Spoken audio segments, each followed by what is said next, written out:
accordéon, j'ai plus peur des dragons.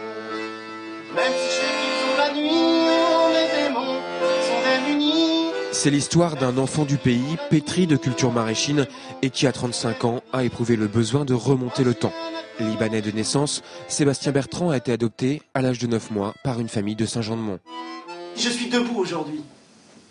C'est grâce à cet amour qui m'a rempli, comblé. J'ai été comblé. Je suis debout. Je peux supporter le voyage sur des sols plus fragiles. Et oh, je suis du Marais. J'ai sauté par-dessus le fossé avec la main, le bâton, la perche. Une enfance heureuse donc, mais un jour, le besoin impérieux d'en savoir plus sur ses origines. Le fait de grandir, de vieillir, de prendre conscience, de voyager aussi, de faire ses propres voyages intérieurs. À un moment donné, on se dit, ouais, l'essentiel, il est quand même là, il est dans ce qui circule en nous, il est dans cette terre qu'on veut aller toucher. Et en même temps, j'étais tellement pétri et nourri d'une culture ici dans le Marais, de la culture maraîchine en Vendée, que du coup, voilà, j'avais ce passeport-là. C'est-à-dire que plus qu'un passeport administratif, moi j'avais un passeport musical. L'amour est un champ d'expérimentation redoutable.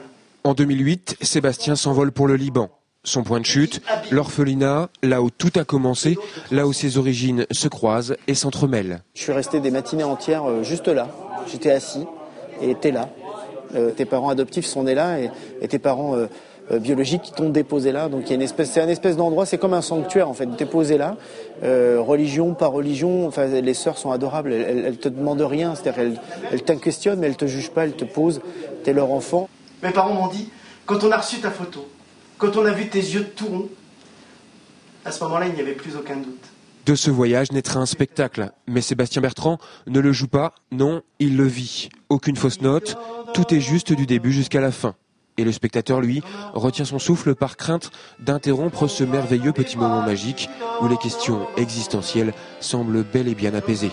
Mieux qu'un spectacle, en fait, une leçon de vie qui parle à tous et où la famille et l'enracinement apparaissent comme des chemins menant à l'universel. Je vis vraiment l'enracinement comme je le disais tout à l'heure, comme une espèce de passeport ou de carte d'identité qui permet justement de dire voilà, je suis vraiment de là, mais ce passeport-là, il me permet d'aller trouver des connexions partout ailleurs. Moi, je sais vraiment d'où je viens bien d'ici, je viens bien du Marais. Et en même temps, quand je retourne là-bas, on m'accoste en arabe dans les rues. Donc ça donne cette dualité.